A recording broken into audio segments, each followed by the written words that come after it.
민수기, 이 책의 제목은 인구조사의 기록이란 뜻입니다. 민족의 수를 센다는 말이죠.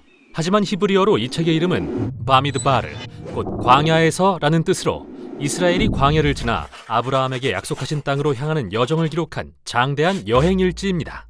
원래 이 길은 걸어서 2주 정도의 거리입니다. 그러나 이들은 40년이나 걸리죠. 말도 안 돼요. 한 사람의 반평생이잖아요. 네, 정말 길고도 다사다난한 여행이었죠. 하지만 잠시 멈추고 이 책의 구성을 먼저 살펴볼게요. 좋아요. 이 책은 5부분으로 나누어지는데요. 3곳의 광야와 2번의 이동하는 여정이 연결된 구조죠. 처음은 바로 여기, 시내산에서 시작됩니다. 그 후 바란이라는 지역을 향한 여정으로 이어지고 여기 바란 광야에서 온갖 사건들이 일어납니다. 그 후 모압을 향해 이동하는 부분을 지나 큰 부분을 차지하는 모압 광야 이야기로 마무리됩니다. 요단강 건너 약속의 땅 바로 맞은편에 있는 땅이죠. 줄거리는 이 5단계를 거치며 한편의 영화처럼 흥미진진하게 전개됩니다. 시작은 아주 좋지만 곧 상황은 완전 엉망이 되고 마지막 구원의 순간을 통해 하나님의 놀라운 은혜를 경험하는 것으로 막을 내리죠. 그럼 이야기로 들어가 볼게요. 모든 것은 시내산 광야에서 시작됩니다. 이제 아주 익숙한 산인데요. 네, 이집트에서 나온 이스라엘은 이 산에 와서 하나님과 언약을 맺고 십계명을 받고 성막을 지었죠. 그렇게 꼬박 1년을 살았습니다. 그리고 이제 떠날 준비를 하며 인구조사를 합니다. 맞아요. 그리고 진을 편성하는 법도 주어집니다. 하나님의 임재가 있는 성막을 중앙에 두고 주변을 레위 지파와 제사장들이 둘러싼 뒤 사면에 12지파를 배치하는 건데요.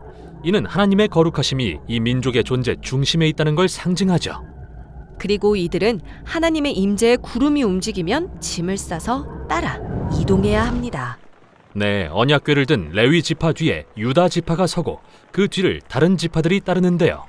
이 순서 역시 하나님의 거룩한 임재가 이스라엘을 이끄신다는 걸 상징합니다. 2번째 부분은 큰 기대를 안고 출발합니다. 시내산을 떠나 바란을 향하는 이스라엘. 하나님은 그들과 함께 하시고 대오는 정돈되어 있죠. 그러나 기대와 달리 겨우 사흘 만에 이들은 배고프고 목마르다며 불평합니다. 더욱이 모세의 형과 누나는 온 백성 앞에서 그를 비방하기 시작하죠. 시작이 좋진 않네요. 아무튼 이제 3번째 부분입니다. 바란 광야. 바로 12명의 정탐꾼을 약속의 땅으로 보낸 곳인데요. 2명은 확신에 차서 돌아오지만 나머지는 겁에 질려서 돌아옵니다. 그들은 하나님을 신뢰하지 못한 채 우리는 그 땅에서 전멸할 거라고 말하며 반란을 일으켜 새 지도자를 세우고 온 백성을 이집트로 데리고 돌아가려고 합니다. 즉 약속의 땅에 들어가기를 거부한 건데요. 하나님은 그들의 선택을 존중하십니다. 그리고 이 세대는 광야에서 죽을 때까지 40년간 방황할 것이고 오직 다음 세대만 약속의 땅에 들어갈 거라고 말씀하세요.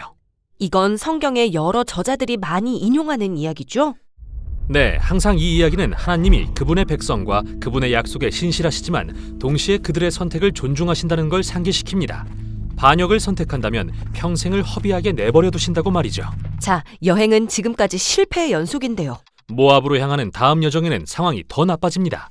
심지어 모세까지 하나님께 반역해 약속의 땅에 들어갈 자격을 잃어버리고 이스라엘은 또다시 반역해 독사에게 물리는 벌을 받습니다. 그런데 이 모든 반역보다 더 심각한 문제는 지금까지 이들의 걸음마다 하나님이 용서를 베푸시고 음식과 물을 공급하시고 하늘에서 만나를 내려주셨지만 그게 뭐죠? 아주 신기한 거요. 그런데도 이들이 계속 불평하면서 차라리 이집트에서 노예로 죽는 게 나았을 거라고 말한다는 거죠. 제가 하나님이라면 이런 인간들을 그냥 포기했을 거예요. 그렇죠. 하지만 그래서 이 이야기와 특히 마지막 부분이 놀라운 겁니다. 이제 막 모압에 도착한 이스라엘, 모압 왕은 이 거대한 무리가 자기 영토로 지나가는 걸 보고 잔뜩 겁에 질려 발람이라는 이방인 주술사를 고용해 그들에게 저주를 내리라고 합니다. 제대로 겁먹었군요. 맞아요. 발람이 말합니다. 저들의 신에게 기도해 볼 테니 무슨 일이 일어나는지 봅시다. 그런데 그가 3번에 걸쳐 이스라엘을 저주하려 할 때마다 그들을 축복할 수밖에 없다는 걸 발견합니다. 가장 놀라운 건 마지막 축복 때 그가 이스라엘에서 승리의 왕이 일어날 것이며 이 왕은 하나님이 아브라함에게 그의 자손을 통해 모든 민족에게 복을 주겠다고 하신 약속과 연관이 있다고 예언하는 겁니다.